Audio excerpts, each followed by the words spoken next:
عورتوں کی راتوں رات قسمت بدل دینے والے ٹوٹکے۔ چائیں جانب لیٹنے سے عمر میں اضافہ ہوتا ہے، دائیں ہاتھ سے کام کرنے سے لقوہ نہیں ہوتا، نیلا دوپٹہ پہننے سے بدن جلد بوڑھا نہیں ہوتا، 3 سانس میں پانی پینے سے کوما نہیں ہوتا، کچا دودھ پینے سے رنگ کبھی کالا نہیں ہوتا، دہی زیادہ کھانے سے جھریاں کم ہوتی ہیں، ہڑ کا مربع کھانے سے عقل بڑھ جاتی ہے، سر پر مالش کرنے سے بلغم ختم ہو جاتا ہے، تیتر کھانے سے بدن کا وزن کم ہو جاتا ہے، مچھلی کے انڈے کھانے سے کمر اور پیٹ کی بڑی ہوئی چربی 3 دن میں ختم ہو جاتی ہے، مرغی کے انڈوں کو ابال کر روز کھایا جائے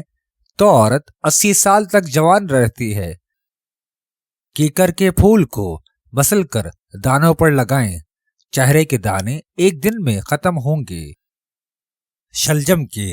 پتے کھانے کمزوری ختم ہو جاتی ہے،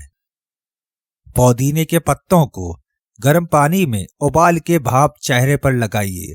چہرہ نکھر جائے گا، گاجر کا مربع کھانے سے رنگ سرخ ہوتا ہے، آنکھوں کی بینائی کو تیز کرنا ہے تو ناریل کھاؤ، الو کو اپنی گود میں بٹھاؤ، الرجی ختم ہو جائے گی، پیاز کا پانی پینے سے معدہ صاف ہو جاتا ہے، اجوائن کو گرم کر کے منہ پر مسل دو، چہرے پر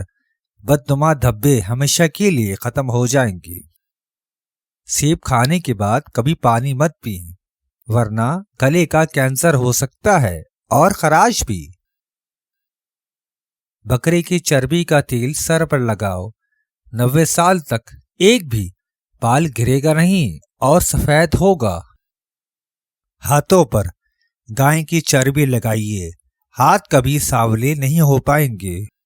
عورت ہونا بے شک ایک آسان بات نہیں ہے، اگر آپ بھی ایک عورت ہیں تو آپ اس بات سے بخوبی باخبر ہوں گی، وہ کہتے ہیں نا کہ وجود زن سے ہے تصویر کائنات برنگ،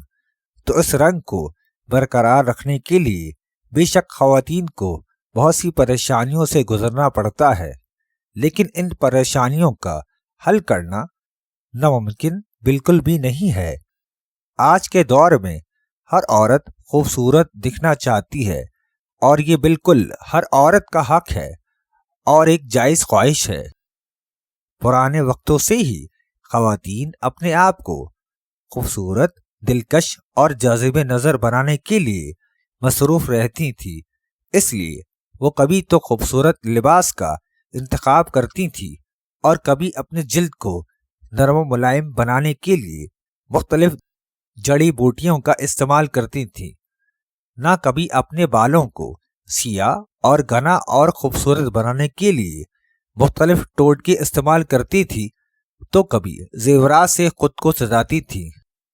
یہ تو ایک فطری عمل ہے کہ آپ اپنے آپ کو خوبصورت اور پرکشش بنانے کا خیال آپ کبھی بھی ایک عورت کے دل سے نہیں نکال سکتے، آج کے دور میں یہ خوبصورتی کے طریقے آپ کے جسم کی ڈیمانڈ کے مطابق بہت تبدیل اور وسیع ہو گئے ہیں، اب خوبصورت دکھنا بھی ایک بہت مشکل کام لگتا ہے، خاص طور پر خواتین کے لیے جن کو اپنی روزمرہ زندگی میں بہت سی پریشانیوں کا سامنا کرنا پڑتا ہے، جیسے کہ کام کاج، ہارمونز کی تبدیلیاں جو آپ کے اوپر بہت سے طریقوں سے اثر انداز ہوتے ہیں، اس کے علاوہ گھریلو پریشانیاں اور اس طرح کی کافی باتیں آپ کی خوبصورتی میں دخل اندازی کر سکتی ہیں، یہی وجہ ہے کہ آج کے دور میں ہر لڑکی کو جلد کی پریشانیوں کا سامنا کرنا پڑتا ہے،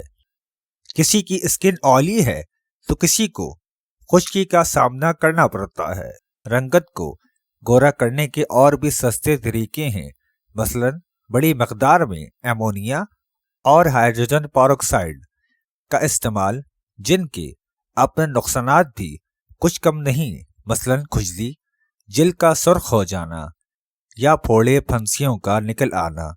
جبکہ دعویٰ یہ کیا جاتا ہے کہ اس سے چہرے پر تازگی آئے گی اور رنگ گورا ہوگا۔ یہ تلخ حقیقتیں یقیناً ان عورتوں کو فکر مند کر دیتی ہیں جن کے ارادے کمزور ہیں، یعنی جو خوبصورت بننے پر پوری طرح مصر نہیں، یعنی گورا ہونا نہیں چاہتی۔ سخت جان گھاس پھوس کی طرح گورا ہونے کے بخار کی جڑیں ہمارے نوآبادیاتی دور کے بعد کی پاکستانی نفسیات میں گہرائی تک سرایت کر گئی ہیں۔ گوری دلہن اور سفید رنگت والی ماڈل ان معنوں میں ہماری ان خواہشات اور توقعات کا مظہر ہیں جو پوری نہ ہو سکیں، جنہیں ہم صدیوں سے پالتے آئے ہیں۔ بہت سے لوگوں کا یہ ماننا ہے کہ گوری رنگت کا مطلب ہے آریائی نسل سے تعلق رکھنا، یعنی ان فاتح لشکروں کے اصل وارث جو ہزاروں سال پہلے آئے تھے۔ اس کا ایک مطلب مقامی ڈراوری نسل سے تعلق نہ رکھنا بھی ہے، یعنی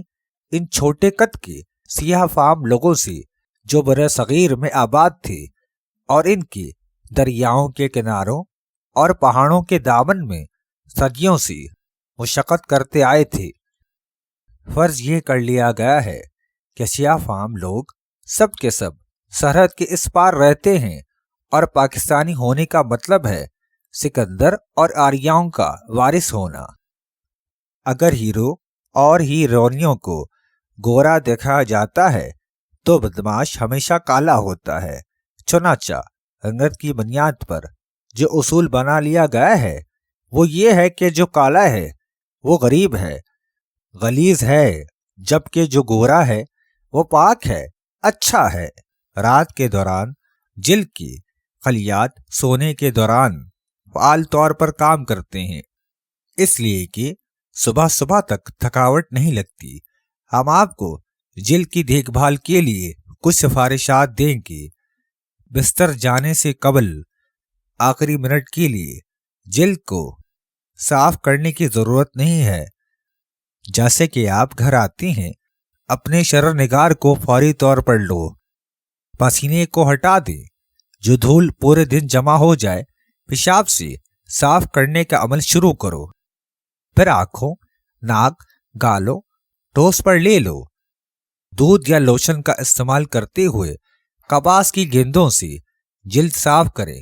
جب تک وہ مکمل طور پر صاف نہیں ہو سکتے ہیں تو اکثر ڈسک کو تبدیل کریں۔ اگر آپ صفائی کے لیے جیل یا موسس استعمال کرتے ہیں تو پھر مصنوعات کی ایک چھوٹی سی مقدار میں مساج اور روشنی کی نقل و حرکت کے ساتھ استعمال کریں اور پھر پانی سے کھینچیں۔ صاف کرنے کے طریقہ کار ختم ہونے کے بعد آپ کو ایک ٹونر کے ساتھ اپنے چہرے کو رگڑنا ہوگا، پھر رات کو کریم کو جذب کرنے کی اجازت دے گی۔ ایک کریم منتخب کرنے کی ضرورت ہے جو آپ کی جلد کی قسم سے مل سکے۔